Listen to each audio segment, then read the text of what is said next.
Selamat pagi Bapak Ibu yang kekasih di dalam Tuhan Yesus Kristus. Pagi hari ini saya Eko Wayu Suryaningsih kembali menyapa dengan kebenaran firman Tuhan yang terdapat dalam Lukas 2 ayat 52. Lukas 2 ayat 52. Dan Yesus makin bertambah besar dan bertambah hikmatnya dan besarnya, dan makin dikasihi oleh Allah dan manusia. Amin. Bapak Ibu yang kekasih di dalam Tuhan, keluarga yang kuat biasanya mendorong pertumbuhan. Bagaimana? Mereka menciptakan suasana pembelajaran seumur hidup. Mereka saling membantu untuk berkembang. Mereka mendorong penemuan karunia dan kemampuan rohani setiap orang. Mereka membiarkan orang belajar hal-hal baru dan mengembangkan minat baru mereka. Namun kita tidak selalu membutuhkan keluarga yang tipikal untuk membantu kita bertumbuh.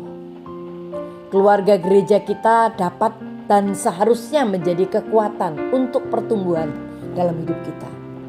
Ada beberapa hal yang tidak akan pernah kita pelajari jika kita tidak mempelajarinya dalam hubungan dengan orang lain. Kita tidak dapat mempelajari di sekolah.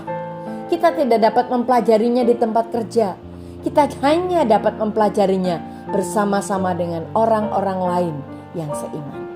Kita membutuhkan komunitas.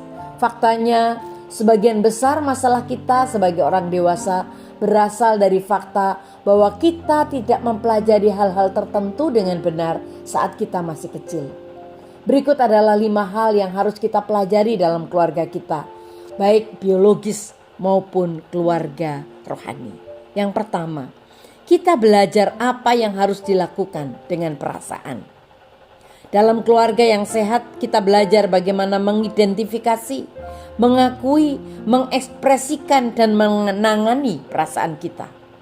Keluarga yang hebat harus membiarkan semua orang jujur dan membiarkan anak-anak juga mengekspresikan keberadaan mereka. Hal yang kedua, kita belajar bagaimana menangani konflik. Anak-anak perlu melihat orang tua mereka menyelesaikan masalah di depan mereka dan menangani perbedaan dengan cara yang sehat.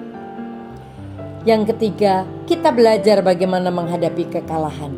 Kita tidak ingin anak-anak kita selalu menang. Jika mereka selalu menang, mereka akan merasa sangat terpukul ketika mereka harus menghadapi kekalahan yang tidak terhindarkan sebagai orang dewasa di dunia nyata.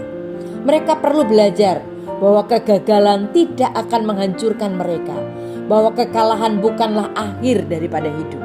Yang keempat, mari kita belajar nilai-nilai mana yang paling penting.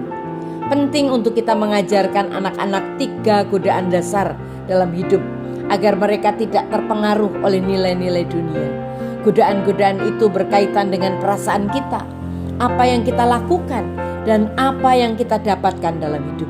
Dengan kata lain, itu adalah tentang seks, tentang uang, dan juga tentang status. Hal yang kelima, kita belajar kebiasaan baik. Kebiasaan menentukan karakter kita. Keluarga harus saling membantu untuk bertumbuh sehingga karakter setiap orang lebih menyerupai Yesus Kristus.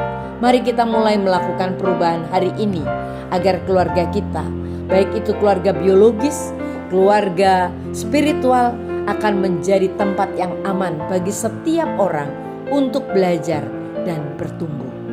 Amin. Mari kita berdoa. Tuhan Yesus, terima kasih buat firman-Mu hari ini. Ajar kami Tuhan untuk kami sungguh-sungguh hidup melakukan nilai-nilai yang paling penting bagi kehidupan kami. Dalam nama Tuhan Yesus kami berdoa. Haleluya. Amin.